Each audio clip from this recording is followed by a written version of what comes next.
በዓለም ፖለቲካ ታይቶ የማይታወቅ ታሪካዊ ሳምንት ዶናልድ ትራምፕ ቻይናን ለቀው በወጡ በጥቂት ቀናት ውስጥ ቭላዲሚር ፑቲን ቤጂንግ ገብተው በሌላ በኩል ደግሞ ትራምፕ ወታደሮቻቸውን ከአውሮፓ እያስወጡ ሲሆን በቴህራን ላይ ደግሞ አዲስ የጥቃት ዛቻ ሰንዝረዋል። ኢራን በበኩሉ እጅ አንሰጥም ስትል ወይ ድል ወይ ሰማዕትነት ስትል ምላሽ ሰጥታለች። ዋሽንግተን፣ ሞስኮ፣ ቤጂንግ እና ቴህራን ምን እያሴሩ ነው?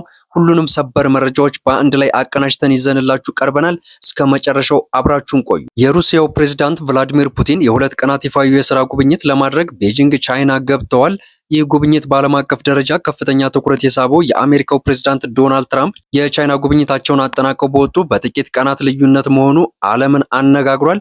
የዚህ ታሪካዊና ስትራቴጂካዊ ጉብኝት ዋና ዓላማውስ ምንድነው ስንል ግንኙነቱን ማደስ ሲሆን ይህ የፑቲን 25ኛ የቻይና ጉብኝታቸው ሲሆን ከቻይናው መሪ ሺ ጂንፒንግ ጋር ደግሞ ለ40ኛ ጊዜ ተገናኝተዋል። ፑቲን ከመነሳታቸው በፊት ባደረጉት ንግግር የሩሲያና የቻይና ግንኙነት ታሪክ ላይ ታይቶ በማይታወቅ ከፍተኛ ደረጃ ላይ መድረሱን ገልጸው ለትራምፕ የተላከ መልእክት ትራምፕ ባለፈው ሳምንት ቤጂንግ ላይ በነበራቸው ቆይታ ቻይና ከአሜሪካ ነዳጅ ለመግዛት መስማማቷን ተናግረው ነገር ግን ፑቲን አሁን ቤጂንግ የገቡት አሜሪካና ቻይና ቢቀራረቡ እንኳን የሞስኮና የቤጂንግ ጥምረት የማይናወጥ መሆኑን ለማረጋገጥ ነው ተብሏል።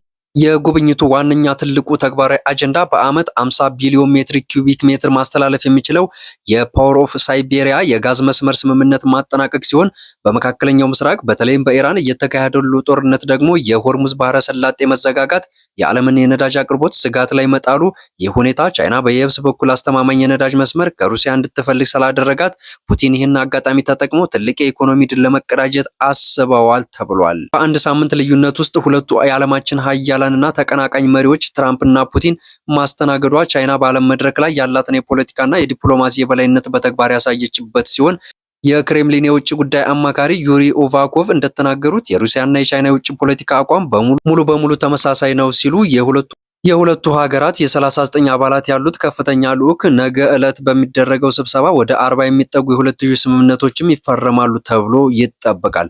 ሺ ጂንፒንግ ባለፈው ሳምንት ለትራምፕ በነገሩት መረጃ መሰረት ፑቲን በዩክሬን በኩል እያደረጉት ያለው ጦርነት ሊቋጨው እንደሚችልም አንስተው ነበር። በመሆኑም በዚህ ስብሰባ ላይ ፑቲን በዩክሬን ግንባር ስላለው ሁኔታና ከቻይና ለሚፈልጉትም ወታደራዊና ኢኮኖሚያዊ ድጋፍ ከሺ ጂንፒንግ ጋር በዝግጅት በጥልቀት እንደሚመክሩ ተገልጿል።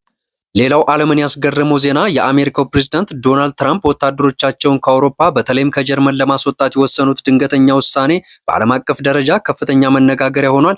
ለዚህ ውሳኔ መነሻ የሆነው ምክንያት የኔቶ ምላሽና ከጀርባው ያለው የፖለቲካ ዝርዝር መረጃ ሲሆን የ5000 ወታደሮች መውጣት ትራምፕ በጀርመን ከሚገኙት 38000 በላይ የአሜሪካ ወታደሮች መካከል 5000 ያህሉን አንድ ሙሉ ጦር ብሪጌድ እና በ6 እና 12 ወራት ውስጥ ለማስወጣት ትዕዛዝ አስተላልፈዋል። የጭቅጭቁ መነሻ የጀርመንና የኢራን ጉዳይ ሲሆን ይህ ውሳኔ የመጣውን በትራምፕና በአዲሱ የጀርመን ቻንስለር ፍሬድሪክ ሜርዝ መካከል በተፈጠረ ከባድ የቃላት ፍልሚያ ሲሆን ቻንስለር ሜርዝም በአሜሪካ በኢራን ጉዳይ ላይ ግልጽ ስትራቴጂ የላትም ማለታቸውንና አሜሪካ በኢራን መሪዎች እየተዋረደች ነው ብለው መናገራቸውን ተከትሎ በከፍተኛ ቁጣ ወታደሮቻቸውን ለማስወጣት ወስነዋል።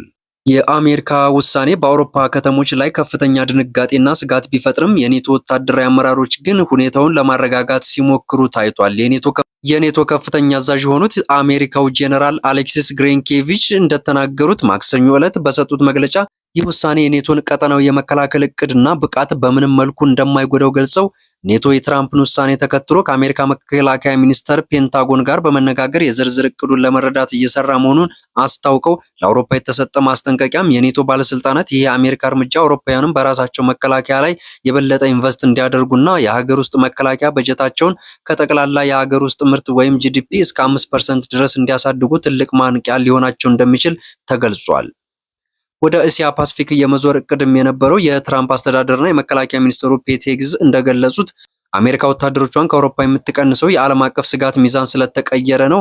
አሜሪካ ዋና ትኩረቷና ወታደራዊ ኃይሏ ወደ አውሮፓ ላይ ሳይሆን ከማከማቸት ይልቅ የቻይናን ተጽዕኖ ለመግታት ወደ ኢንዶ ፓሲፊክ ቀጠና ለማዞር እየሰራች መሆኑን ተንታኞችም እንደሚሉት ውሳኔው አውሮፓውያን በተለይም ጀርመን በአሜሪካ የውጭ ፖሊሲ በተለይ ኢራን ጦር ላይ በግልጽ መቃወማቸው ከቀጠሉ ዋጋ እንደሚከፍሉም ለማሳየት ትራምፕ የተጠቀሙት የፖለቲካ ማስጠንቀቂያ ነው ሲሉ ተደምጠዋል። ወደ ሶስተኛው ዝርዝር መረጃችን ስናልፍ በአሜሪካና በኢራን መካከል እየተካሄደ ባለው የጦርነት ውጥረት ውስጥ ፕሬዝዳንት ዶናልድ ትራምፕ የቤጂንግ ጉብኝትና ያደረጓቸው መግለጫዎች አዲስ የጂኦፖለቲካ ምዕራፍ ከፍተዋል። የኒኩለር አመድ እንዲሁም የፕሬዝዳንት ሺ ጂንፒንግ ሚስጥራዊ ቃል ዝርዝር መረጃ እንደሚከተለው ተዘርዝሯል።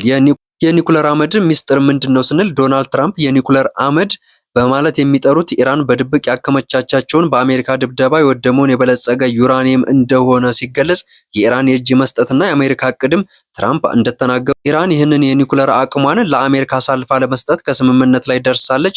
ነገር ግን ማዕከሉ በአሜሪካ የቦምብ ጥቃት ቢቱ ቦምብ ጣይ አውሮፕላኖች ሙሉ በሙሉ ስለፈረሰ ያንን የፈራረሰ የኒኩለር አመድ ቆፍሮ ለማውጣት የሚያስችል ብቃት ያላቸው አሜሪካና ቻይና ብቻ ናቸው ማለታቸውም የስለንቦና ጦርነት ሲሆን ትራምፕ ይህንን አመድ ወደ አሜሪካ ይዞ መምጣትም በስነልቦና ደረጃ እጅግ አስፈላጊ እንደሆነ ሲገልጹ ይህ ማለት ኢራን ዳግም የኒኩለር ስጋት እንዳትሆን ሙሉ በሙሉ መክሸፏንም ለአሜሪካ ህዝብና ለዓለም ለማሳየት የፕሮፓጋንዳና የህዝብ ግንኙነት ትልቅ ድል ይሆንላቸዋል ሲባል፣ ሆኖም ግን ትራምፕ በሰጡት መግለጫ ኢራን በየቀኑ አቁሟ እየቀያየረች ማስቸግሯን ገልጸው በስምምነቱ ካልተሳካ ግን የኒኩለር አመዷን በሌላ በጣም አስከፊና ወዳጃዊ ባልሆነ መንገድ በኃይል እንወስደዋለን ሲሉ ዳግም ቦምብ መጣል እንደሚጀምሩም አስጠንቅቀዋል። ትራምፕ የ3 ቀናት የቤጂንግ ጉብኝታቸውን ሲያጠናቀቁ ከቻይና ፕሬዝዳንት ሺጂፒንግ ጋር በኢራን ጉዳይ ላይ ሰፊ ስምምነት ማድረጋቸው ይፋ ሲያደርጉ የሺጂፒንግ ለትራምፕ በሰጡት የቃል ማረጋገጫ ቻይና ለኢራን ምንም አይነት ወታደራዊ ድጋፍና የጦር መሳሪያ እንደማታቀርብ ገልጸው ይህን ለቴህራን ትልቅ የዲፕሎማሲና ወታደራዊ ክህደት ነው ሲባል፣ በሌላ በኩል ቻይና 40% የሚሆነውን ነዳጇን የምታገኘው በሆርሙዝ ባህረ ሰላጤ በኩል በሆነው ሺጂፒንግ ኢራን በባህረ ሰላጤው ላይ ጣለችውን እገዳ እንድታነሳና መተላለፊያ ክፍት እንዲሆን ፍላጎታቸው መሆኑን ሲገልጹ፣ ቻይና አሜሪካና ኢራን ያደረጉት ያለው ጦርነት እንዲቆም ዲፕሎማሲያዊ ድጋፍ ለማድረግ ፈቃደኛ መሆናቸውንም ገልጸዋል። ትራምፕ የኢራን የኢኮኖሚ ወታደራዊ አቅም በከፍተኛ ሁኔታ መዳከሙን በመግለጽ ቴህራን አሁን ላይ ጦርነት እንዲቆምና ስምምነት እንዲደረግ እየለመነች መሆኑን ተናግረው ኢራን በበኩሏ ይህንን የአሜሪካ አባባል በማስተባበል እኛ ለመደራደር አንለምንም፣ አሜሪካ ራሷ ናት ደካማ ሆና የቻይናን እርዳታ የምትጠይቀው ስትል ብታጣጥለውም ትራምፕ ግን ታጋሽነታቸው እያለቀ መሆኑንና የይስሙላ የተኩስ አቁም ስምምነት ካልተሳካ ጥቃቱን እንደሚቀጥሉ አስታውቀዋል። ወደ መጨረሻው ዝርዝር መረጃችን ስናልፍ በአሜሪካ የሀገር ውስጥ ፖለቲካ ውስጥ ትልቅ ትኩረት የሳበው የፕሬዝዳንት ዶናልድ ትራምፕ እና የራሳቸው የሪፐብሊካን ፓርቲ አባል በሆኑት በካታንካን ግዛት የኮንግረስ አባል ቶማስ ማሲ መካከል የተነሳው ግልጽ የፖለቲካ ጦርነት ሲሆን ትራምፕ በማሲ ላይ የተሰነዘሩ ጠንካራ ወቀሳንና ፍጥጫ ዝርዝር መረጃ ትራምፕ ራሳቸው ማህበራዊ ሚዲያ ገጽ ላይ ወይም ትሩዝ ሶሻል ሚዲያ ከኦፊሻላዊ በተለቀቁ ቪዲዮ ቶማስ ማሲን በከባድ ቃላት ሲወርፏቸው ተመልክተናል። ትራምፕ ማሲን የሪፐብሊካን እሴቶች የማይወክል በሀገራችን ታሪክ ላይ ውስጥ እጅግ አስከፊና እምነት የማይጣልባቸው የኮንግረስ አባል ናቸው ሲሉ ጠርተው በተጨማሪም ማሲን የሌባ ስብስብ እና የፖለቲካ ውስጥ የማይረባ ሰው ሲሉ በማለት አጣጥለው ገልጸውታል። ትራምፕ የካታንካን መራጮች ማሲን ከስልጣን እንዲያወርዱት በግልጽ በመቀስቀስ በሱ ምትክ የቀድሞውን የባህር ኃይል አባል የሆነውን እና የገበሬ የሆነውን ኤድ ጋልሬን እንዲመርጡ ሙሉ ድጋፋቸውን ሰጥተዋል። ቶማስ ማሲ በነጻነት አስተሳሰብ የሚመራ ሪፐብሊካን በመሆኑ ለዓመታትም የትራምፕንና የፓርቲውን ዋና አጀንዳዎች በመቃወም የሚታወቅ ሲሆን የኢራንና የእስራኤል ጉዳይንም ማሲ አሜሪካ በውጭ ሀገር ጦርነት ውስጥ ጣልቃ እንዳትገባ በጽኑ ሲቃወም ትራምፕ በአሜሪካ ወታደሮች ጋር በመሆን በኢራን ላይ ጥቃት ለመሰንዘር ከእስራኤል ጎን መቆማቸው ማሲ በግልጽ ሲተች፣ ይህም ትራምፕን በከፍተኛ ሁኔታ አስቆጥቶታል። የጄፍሪ ኤፕስታይን ሚስጥሮችን ፋይል ማሲ የፍትህ ሚኒስቴር ህጻናት በወሲብ ንግድ ያዘዋወረ የነበረው ጄፍሪ ኤፕስታይን ሚስጥራዊ ሰነዶች ይፋ እንዲያደርግ የኮንግረስ ድምጽ እንዲሰጥ በማስገደድ ግንባር ቀደም መሪ ነበረም።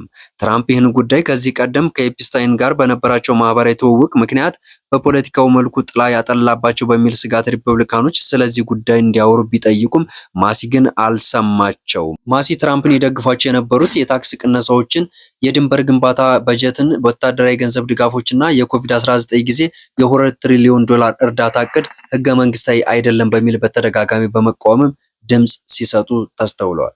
ማሲ በትራምፕ ከባድ ጥቃት ሳይደነግጥ ፊቱን በኩራት አሳይቶ በኤቢሲ ኒውስ ላይ ቀርቦ በሰጠው ቃለ መጠይቅ እኔ በትራምፕ አስተዳደር ልንበረከክና ልፈራ ያልቻልኩ ብቸኛው ሰው ነኝ። በህዝብ አስተያየት እኔ እየመራው ስለሆነ እነሱ ተስፋ ቆርጠዋል።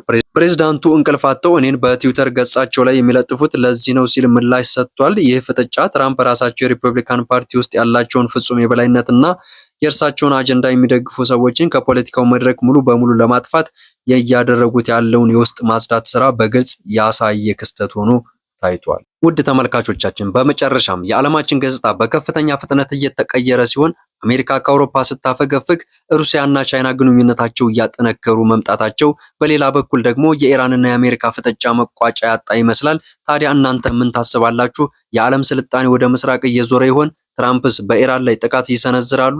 ሐሳባችሁን በኮሜንት አጋሩኝ። ቪዲዮውን ላይክ ማድረጋችሁን ለቻናላችንም ሰብስክራይብ ማድረጋችሁን እንዳትረሱ። የደወል ምልክቷን መጫናችሁን አትርሱ። በሚቀጥለው ቪዲዮ እስክንገናኝ ሰላም ቆዩልኝ።